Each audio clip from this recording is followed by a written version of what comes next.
नमस्कार, आप देख रहे हैं देश प्रदेश और मुंबई से मैं हूं पूजा भारद्वाज। शुरुआत कर रहे हैं शो की उत्तर प्रदेश की खबर के साथ। सोशल मीडिया पर गाजियाबाद में झगड़े का एक वीडियो वायरल हो रहा है जिसमें दो पक्ष आपस में लाठी, डंडे और पत्थरों से वार कर रहे हैं। वीडियो में लड़ते हुए महिला भी नजर आ रही है। पुलिस के मुताबिक ये वीडियो थाना कोतवाली इलाके की पंचवटी कॉलोनी का है, जहां मकान के मालिकाना हक को लेकर दो पक्ष आपस में भिड़ गए। उसके बाद उनमें जमकर मारपीट हुई। इस मामले में पुलिस ने मुकदमा दर्ज कर दोनों तरफ के एक को हिरासत में ले लिया है।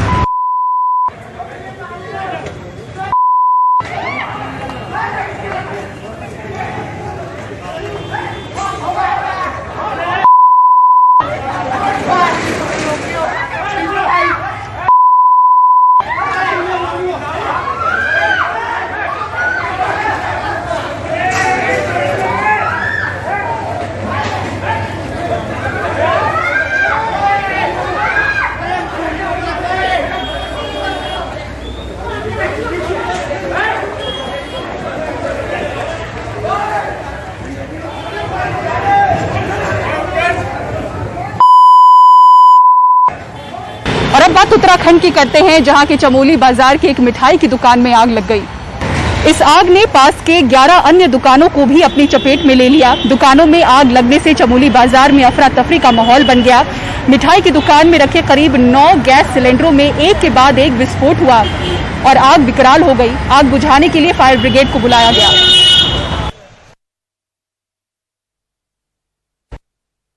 महाराष्ट्र के मुख्यमंत्री उद्धव ठाकरे को थप्पड़ मारने की भाषा बोलने वाले केंद्रीय मंत्री नारायण राणे की गिरफ्तारी के बाद अब बीजेपी उद्धव ठाकरे को उनके ही खेल में घेरने की कोशिश में है, क्योंकि बीजेपी के हाथ मई 2018 का एक वीडियो क्लिप लगा है जिसमें उद्धव ठाकरे उत्तर प्रदेश के मुख्यमंत्री योगी आदित्यनाथ को चप्पल मारने की बात कह रहे हैं।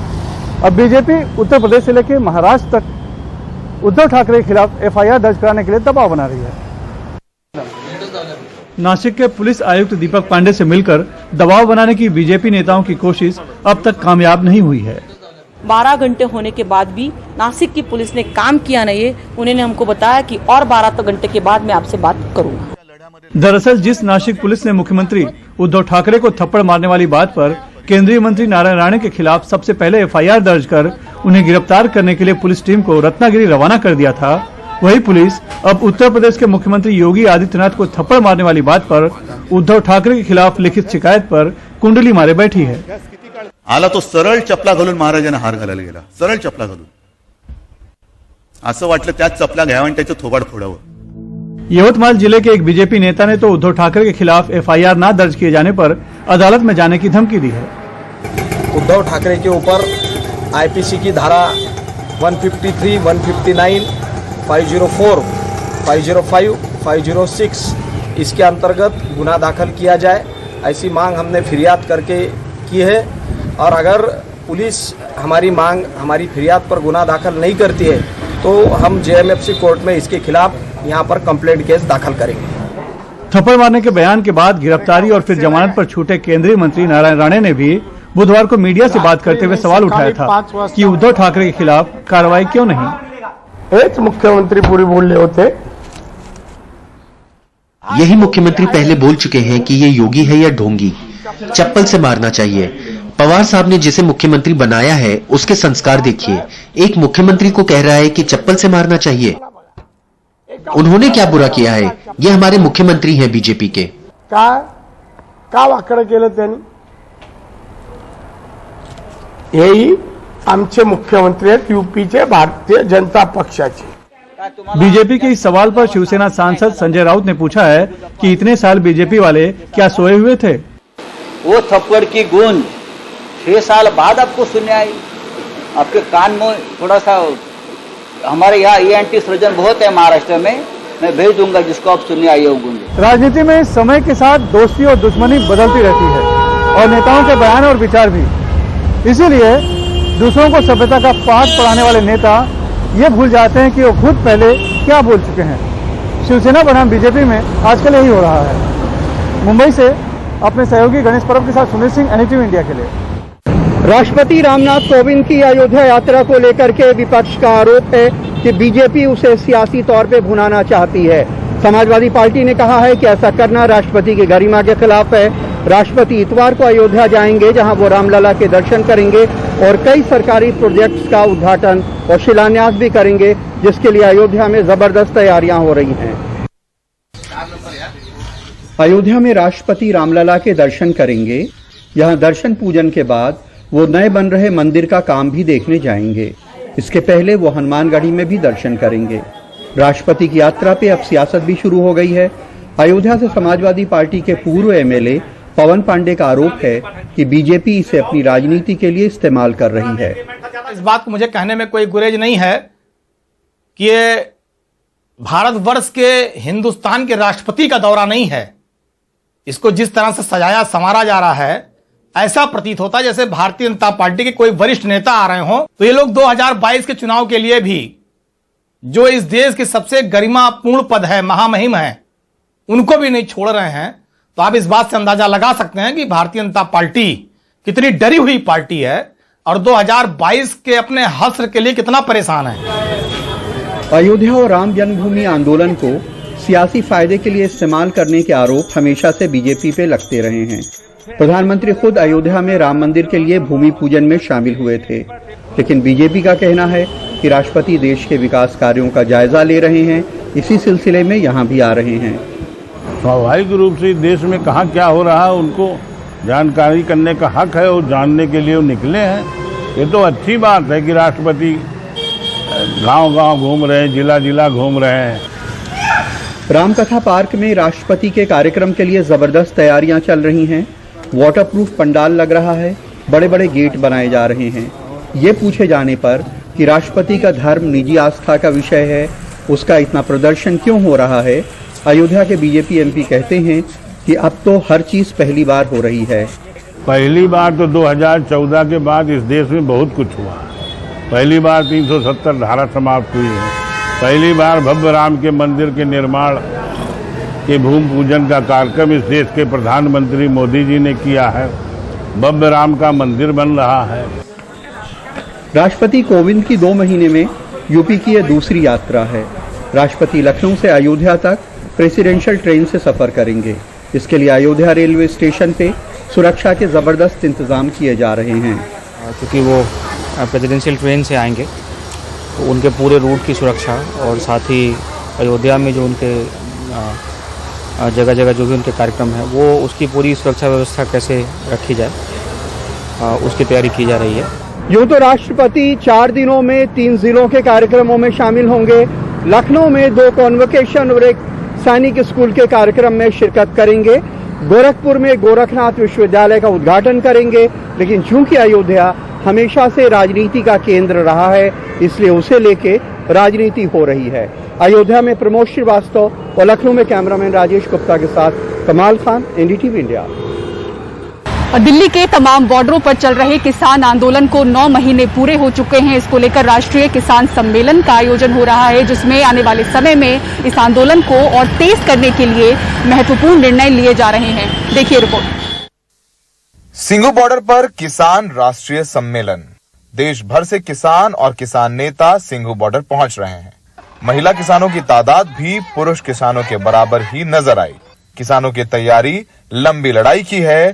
तंबू की जगह पक्के टेंट बन चुके हैं। राष्ट्रीय सम्मेलन 2 दिन तक चलने वाला है। इसमें किसान थोड़ा कमजोर पड़ चुके अपने आंदोलन को तेज करने की रणनीति बना रहे हैं। किसानों ने फैसला लिया है कि 25 सितंबर को पूरे देश में चक्का जाम होगा कि हम 25 सितंबर को एक देशव्यापी बंद का कॉल देंगे। स्टेट्स में और डिस्ट्रिक्ट्स में आने वाले दिनों में धड़ाधड़ संयुक्त किसान मोर्चा बनेगा और संयुक्त किसान मोर्चा का जो नेटवर्क है पूरे देश में इस आंदोलन को फैलाने के लिए किसान मोर्चा की हर जिले में एक इकाई बनेगी। हर जिले और प्रांत में इकाई बनेगी। किसानों के राष्ट्रीय सम्मेलन में सामाजिक कार्यकर्ता मेधा पाटकर भी मौजूद रहीं। किसानों ने तय किया है कि 5 सितंबर को उत्तर प्रदेश के मुजफ्फरनगर में अब तक की सबसे बड़ी किसान महापंचायत होगी, जिसके जरिए वो अपना मिशन यूपी लॉन्च करेंगे। जैसी रैली आप 5 सितंबर को देखेंगे, मैं समझता हूं उससे लखनऊ और दिल्ली दोनों के कान खड़े हो जाएंगे कि भाई कुछ तो हो रहा है। उत्तर प्रदेश के गांव-गांव में जाके झंझना दें, हिला दें और बता दें कि किसानों के खिलाफ कौन है। बीजेपी और उसके सहयोगियों के नेताओं का, मंत्रियों का, एमएलए, एमपी, इनका सोशल बायकॉट और इनका विरोध। किसानों का यह भी कहना है कि पंजाब और हरियाणा की तरह उत्तर प्रदेश में भी धीरे धीरे सभी टोल प्लाजा फ्री कराए जाएंगे। किसानों को पता है कि सरकार तो अब उनसे बात करने से रही, तो अब लड़ना है तो ये लड़ाई लोगों के बीच ले जानी है और उत्तर प्रदेश इसकी सबसे अहम कड़ी है। यही वजह है कि किसान 5 सितंबर को मुजफ्फरनगर में अपनी ताकत दिखाएंगे। सारे किसान नेता कोशिश करेंगे कि इतनी बड़ी महापंचायत मुजफ्फरनगर में की जाए किसानों की, जितनी कहीं नहीं हुई, और वहीं से कोशिश होगी कि दिल्ली को भी इशारा दिया जाए और लखनऊ को भी कि किसानों का आंदोलन अभी कमजोर नहीं हुआ है। उत्तर प्रदेश में किसान बीजेपी की खिलाफत करके अपनी शक्ति दिखाएंगे। सहयोगी प्रेम सिंह के साथ सिंगू बॉर्डर में सौरभ शुक्ला, एनडीटीवी इंडिया। और अब आइए बात करते हैं मुंबई महाराष्ट्र की, जहां कोरोना के मामलों में बढ़ोतरी नजर आ रही है। और ऐसे में इस वक्त हम मुंबई के आर साउथ वार्ड में खड़े हैं।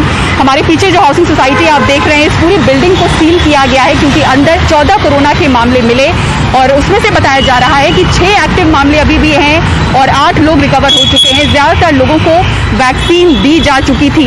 उसके अलावा अगर इस पूरे वार्ड की बात करें तो इस वार्ड में 4 डेल्टा प्लस के मामले हैं और जहां जहां ये मामले हैं उन बिल्डिंग्स को सील किया गया है। और इस बीच मुंबई से एक और बड़ी ये खबर रही कि एक ही स्कूल के 22 बच्चे कोरोना संक्रमित पाए गए।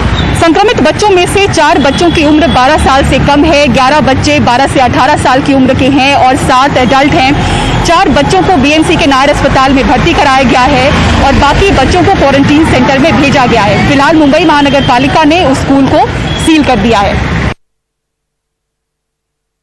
और विवादों में क्यों और कैसे फंस गए ओलंपिक स्वर्ण पदक विजेता नीरज चोपड़ा, आपको बताएंगे पूरी खबर एक ब्रेक के बाद। देखते रहिए देश प्रदेश। बिहार में सरकारी नौकरियों में महिलाओं के लिए 35% आरक्षण के कारण पहली बार राज्य पुलिस में 595 महिला दरोगा आज शामिल हुई। राजगीर की इस पासिंग आउट परेड में खुद मुख्यमंत्री नीतीश कुमार आज मौजूद थे और उन्होंने इन महिला दारोगाओं से अपील की है कि शराबबंदी की सफलता अब वो सुनिश्चित करें।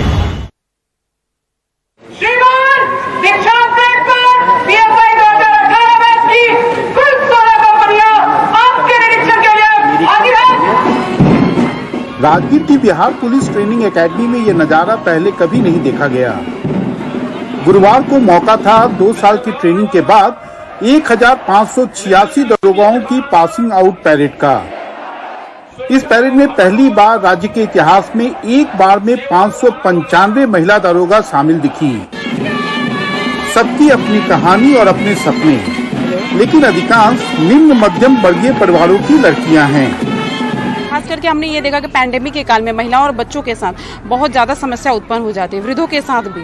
तो उनके साथ हमें कैसे पेश आना है, क्या करना है, सोची तो इससे ऊपर जाना है और ऊपर जाना है, लेकिन ये भी एक समाज का सेवा करने के लिए और अपनी पहचान बनाने के लिए बहुत अच्छा पोस्ट है। इनमें से कुछ तो ऐसी हैं जिनका चयन पहले सिपाही के तौर पर हुआ, उन्होंने तैयारी कर दरोगा बनने का सपना पूरा किया। कुछ किसान परिवारों से भी हैं, सबके चेहरे पर अब एक नई मुस्कान दिख रही थी।